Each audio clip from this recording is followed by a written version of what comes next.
In this podcast, Ray and Deb from MysticScribblers.com share with you about their steamy past life romance series called A Twisted Series, their philosophies on life, and how they started on their writing journey together. We're glad you're with us today and that we have an opportunity to share with you our thoughts. We've in the middle of writing our series, the Twisted Series. It's composed of 5 books. It's about 4 individuals who meet and have been part of each other's lives in other lives, in the 1940s in this particular case, and how their lives have crisscrossed back and forth through time, and how they find through those relationships they fulfill what was lost in the past life, as if it was meant to be. Yes, I've been fortunate through my life that I've been open to tap my soul, if you want to call it that. I have done a lot of soul searching and have found information within that search of lives that I believe I've lived before, unexplained things that happen in my life, that knowledge about something that I can't identify where that knowledge actually came from. I worked on commercial buildings with huge motors and stuff, and I was the head technician. And I can remember my first job, I wasn't that experienced, and walking up to a air conditioner that was as big as 2 of my cars put together, and I could feel that motor. It's like I could see what was happening. And I had a technician there from a AC company who was very experienced, and he was telling me that there's nothing wrong with this unit, there's, blah, blah, blah. And I said, no, there's a problem. And I knew exactly where it was in the motor. And he said, that can't be. I said, well, shut it down and check it out. Come back about an hour and a half later, he said, how'd you know that? That's what's wrong. I've got to replace this bearing. I would you know that? Can't believe that you heard that bearing. I don't hear that good. Well, it's because you had experience, and it's from your past lives. I think so. And that's just one of many. I mean, I remember being on a battlefield during the Civil War. It was one of the battles of Bull Run, and I was a Confederate soldier. I was with my wife at the time when we went to visit the battlefield, and we missed in your present life, you're saying? In my present okay. life, and we missed the last tour.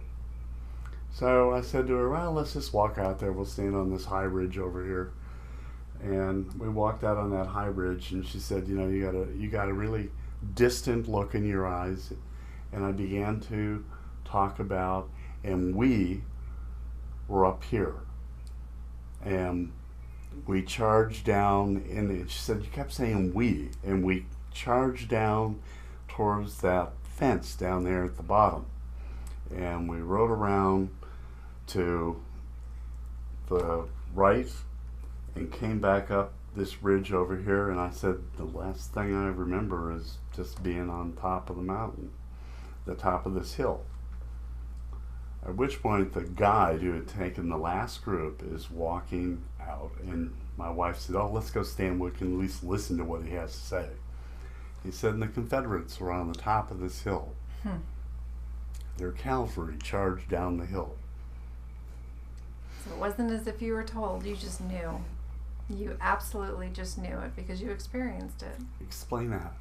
Well, I explain it by saying you experienced it in And I another remember life. that day that I died in that life. I'm laying on the ground and I'm looking up at the sky above me. Wow.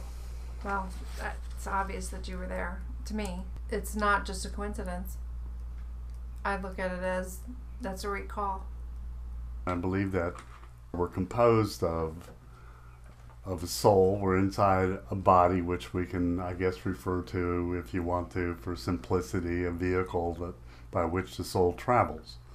And we know that our souls are a collection of all the experiences that we've had in this lifetime, as well as in past lifetime, because we believe the soul is a continuous presence that has been in each round of times that we've lived.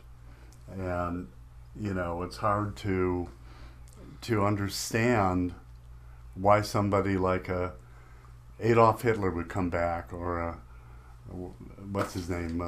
Jeffrey Dahmer. Yeah, why he came back, or why he comes back, and how do you communicate with your soul? And I was just stating that as you get older and you start saying things like that, people start wondering, has dementia set in already on him? Is he already suffering from a mental lapse in what life is all about? And I can see my adult children wanting to say, Dad is really starting to lose it.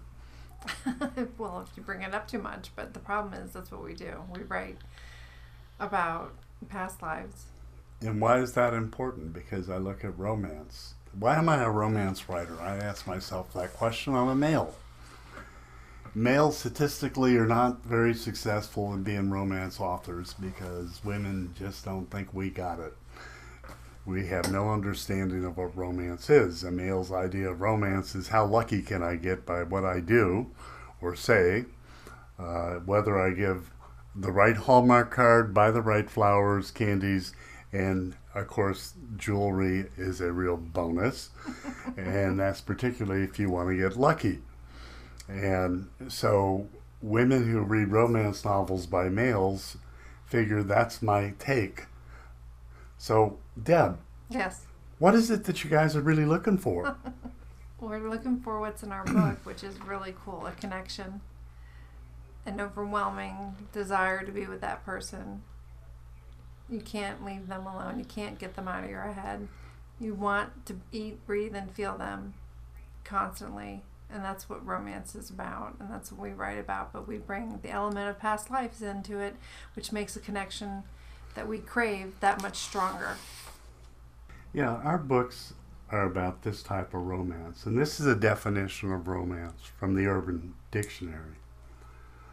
Romance is a state of connection between two people that is brought about by thoughtful, sentimental gestures that mean something to one or both parties.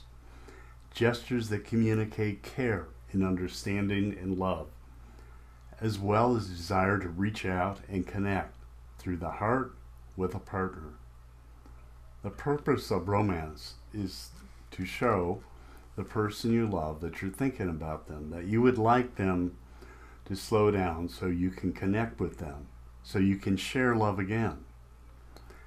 Past lives to me, and what we write about, Twisted in Time, is a love story about two people from the 1940s who reconnect in the 1980s. They don't know that they're reconnecting at the start of the story, but I believe that love is part of a past life connection to reestablish something that's been lost. And I can't tell you that you're going to be the lucky one to find somebody from your past life. That doesn't mean that your love isn't going to be successful. But I do believe that we should take time to listen to our souls, listen to our hearts. And to me, Twisted in Time is that story.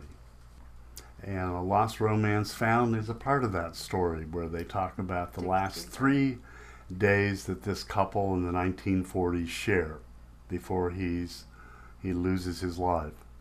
But don't be sad because they're reconnected in the first book. I think that's really what past lives are all about. finding that connection. Well, what I think is cool is also you and I feel like we've had a past life We or have. two. How many? We don't know together, or on even what level. But we know that our souls are acquainted with each other, and that's why we can write Could be so brother well. and sister, could be just friends, could be family friends, could be any number of things. It doesn't really matter. It doesn't. From the moment we met 18 years ago, Yes, we knew that we were connected. we were friends instantly. Yeah. And our families melded together instantly. And your husband doesn't meld together with anybody. No, he's pretty picky. And how about your kids? My kids are, yeah, they're in love with you guys too. Finding each other again at the time that we did was so exciting. It's what brought about this writing that we're doing, and it's explosive. We have so much fun, and Both of us were on a book adventure. You had written a book. You were raising kids. you weren't. And I was finishing raising kids. You were done. And I wrote a book, and then you received a call from Ray through. Well, I'd actually called her husband because my typing skills are one finger trying to figure out why they put the exclamation point all the way at the top of the keyboard, because my finger just can't figure that one out and my brain can't remember. The comma and the period just are all in the wrong place. That's what I'm here for. Yeah. I help you out with that. Exactly.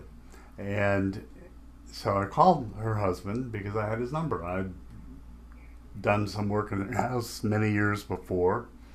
I helped them remodel a kitchen. And I called him and I said, "What's Deb doing?" He says, "Oh, she's a stay-at-home mom." And, I said, "Well, I need somebody to type." I figured, we'd start typing. So I came over to their house, and I can remember walking in with my notebooks, which were like my scribble writing. Good luck reading them. Deb, on the other side of the coin, is sitting here with this perfectly typed 500-page book and hands me a part of it. "Well, take a look at mine." And I'm like, and I hand her mine. It's like got mustard stains on it and coffee and I don't know, maybe I was sitting outside and a bird went overhead, bloop. And so she started reading my story, and I'm like reading her story, and all of a sudden I put it down and I said, "Put mine down because we're writing your story." And that's how we started. And that's how it started. She And was a it's- court stenographer, Yes. and I rented a little office from a guitar teacher that I was taking lessons from, and she brought in her equipment, which is one of those things you see in the courtroom. It's called a steno machine. And she now has taken my book and she's got it, set up. Eventually I did recordings because she couldn't read what I wrote. And I'm watching the words. One column was this, like no language I've ever seen in my whole life, a bunch of letters, and Which all of is a sudden steno. words just started showing up on the page on the other side, and it was really cool. And after we did that for a couple weeks, I said,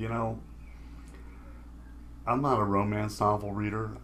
I've read them, but usually if it's written by a woman, it's a woman's point of view. If it's written by a male, it's a male's point of view. One of the things I like about our book is it's a blended view. Our series is definitely blended. I said to her, It's fair. "I know that you're so easy to be married to that Tim doesn't drink, and I'm married to somebody who's just as easy as you." And I said, Facetiousness. how about we drive the two characters that we've created in Twisted in Time, who are all the way through our series.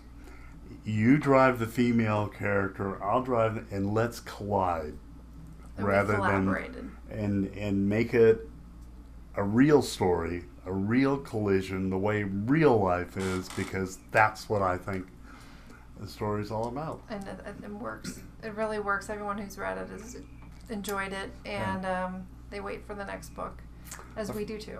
A friend of mine who has a literary degree said to me a couple of weeks ago, we were at dinner with them, and she said, usually when I see two names on a book, I'm like, oh, this is going to be rough to read because you got his point of view or her point of view or her point of view and her point of view. And you're reading through this book and you're always getting caught up. She said, if I didn't know better, you could have put one name on your book and I would have believed that it was one writer. Well, we balance each other very well that way. This is a passage from Twisted in Time. I've always found love to be intoxicating, like drowning in the finest wine. Trouble begins when you sober up from her effect. You think it to be a mistake. At times, yes. She doesn't care about why you are one with her. All she wants is to be. You can want her, but she must choose you. Perhaps she, love, is meant to fulfill a cosmic design unknown to us. Madam, trust me, in her truest form, she does not make mistakes. Ginger stared at him for a moment. Armand, you speak of love like it is a living being. He responded, I do. Only a woman knows where love begins, in the soul. Do you see why I call love a female? She is painfully beautiful. Grant loosened his tie and poured a short vodka, then walked out to the balcony, drink in hand. The light night breeze was gentle, but felt good against his face. The Broadway lights below danced, and the street bustled with people, yet suddenly he felt utterly alone, realizing Ginger could leave any moment. She's so full of life. Just knowing she's here is uplifting. My emotions for her are overwhelming. How can this be? And who is she really? Lost in his thought, he sipped his drink. Then a voice startled him. Grant, what are you doing? Are you okay? Ginger softly asked, wearing her bathrobe with her hair wrapped in a towel. Yeah, just decompressing from the week and looking at the lights. He looked up at the sky. It's hard to see a single star up here. Last week in Wisconsin, I could have captured 1,000 stars in a paper cup. They were so plentiful. What a difference life. 1 million crickets sing in there, and here there's 1 million people. Well, I suppose if you look hard enough, you can see one. Look right there. She pointed and slightly leaned into his body. Her touch sent waves of desire through him, yet you miss them? The stars? Grant asked. No, you're kids, Ginger said. Yes and no. Does that sound bad? Still leaning into each other, not waiting for her response, he continued, everything in life has trade-offs. I love being a dad. I love my children. But sometimes I think I have been a better uncle. You know, the favorite uncle that showed up and gave you all the treats you could possibly want. Ever have an uncle like that? No uncles like that. She pushed further into his body. But I have the next best thing, my Aunt Sadie. Good news is you'll get to meet her at the picnic. She's going to eat you alive. Think I get a present? If you're a good boy. She was thrilled to see his smile return, only to watch it fade away with his next statement. The problem with being too smart, Ginger, is that sometimes it makes you melancholy. I know the feeling. Ginger's lips were just inches from his, yet really what counts is simple. It can be right in front of your eyes. And regardless of how smart you are, it's still unattainable. Looking deeply into each other's eyes, Ginger didn't respond. She just soaked up in his words. He imagined reaching over and unwrapping her towel and pulling her in for the first kiss. Instead, he straightened up, finished his vodka, and said, well, thank you for a great time. Sleep well. She whispered, good night, my sweet Grant. That, to me, is what love's all about. Discovery. Your love is really exciting. Two souls that are seeking and knowing. He knew that there was something about her. But that's only page 140. He's got to get all the way down to let's see, the last page is 331 before he finally figures it out. We've really enjoyed sharing with you our thoughts and experiences that we've had, and hopefully you understand our philosophy, and hope you enjoy everything you read in our stories, because all of them are based on romance and based on past lives, because we really believe that's what life is. It's how we're intertwined with each other and how we find people. Don't you agree, Deb? I do. I know that we've been in each other's past lives. Don't know from which direction or how our connection was, but we know that we've been together before in whatever circumstance. But so we like to just bring the message of love through our writing, that, you know, true love is beautiful. You know, I try to stay away from the word soulmate because sometimes that gets a little twisted around, but life is about love and about opening our minds to the possibility of what's out there that we can't see. believing in it and trusting in it. I agree. So goodbye, though. Ray and Deb, thank you for joining them for the Mystic Scribblers podcast. Be sure to check out mysticscribblers.com for more information about their steamy past life romance series. Take the past life quiz and discover even more about your past lives. Thanks for listening.